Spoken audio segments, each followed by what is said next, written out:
Lors de la première utilisation de ce fichier en version simplifiée, vous allez arriver donc sur une page complètement grisée. Il va vous falloir paramétrer donc cette page ici à l'image de votre projet pédagogique. Et dans un premier temps, s'intéresser aux compétences travaillées en EPS, en les déclarant en vis-à-vis des composantes de socle ou domaines de socle.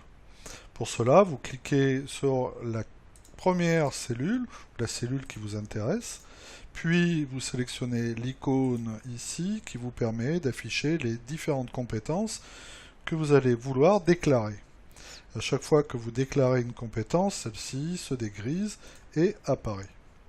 Vous faites ceci donc pour chacun des domaines du socle ou composantes.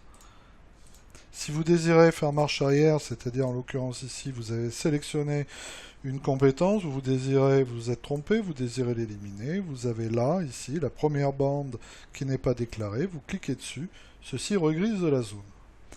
Il vous faut maintenant, en vis-à-vis de tout ça, paramétrer les absas, ici dans cette ligne, dans laquelle il y a marqué absa 1 pour la première case, absa 2, absa 3, en fonction du champ, et répété à chaque fois et sur tous les niveaux de classe. Pour cela, vous sélectionnez donc la première, absa 1, et vous la nommez différemment par une abréviation de vos propres absas. Donc ici, en tapant un mot différent de absa 1, je déclare maintenant, je dégrise les cellules qui sont elles aussi en vis-à-vis des compétences travaillées en EPS. Et je fais ceci maintenant pour chacune de mes absas.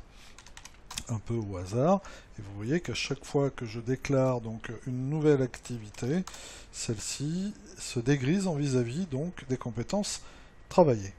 Si je désire faire marche arrière, ici par exemple, dans champ 2, à la place de ce qui était avant absa 1, je retape absa, espace 1, et ceci va regriser ma zone.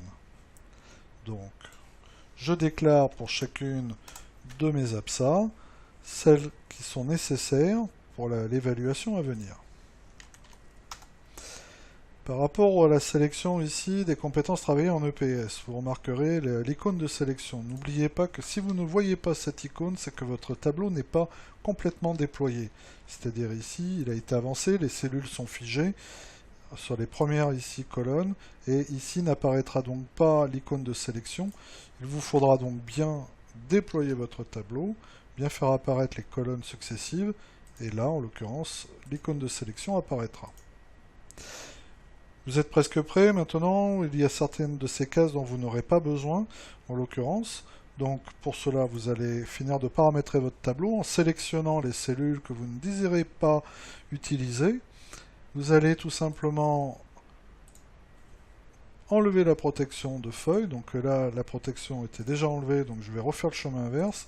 Vous allez enlever la protection de feuille, il n'y a pas de mot de passe, puis dans Accueil, vous allez sélectionner une couleur de cellule de type gris qui s'apparente à la couleur ici à la charte graphique des autres cellules. Remarquez qu'elles seront légèrement différentes, ce qui vous permettra de toute façon de pouvoir revenir dessus, de ne pas les perdre de vue.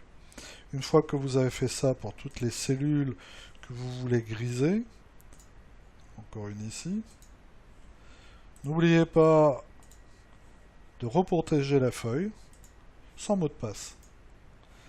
Vous enregistrez ce document, c'est votre document principal, il est prêt à être répliqué, donc enregistrez-le bien et sauvegardez-le bien et renommez-le projet pédagogique.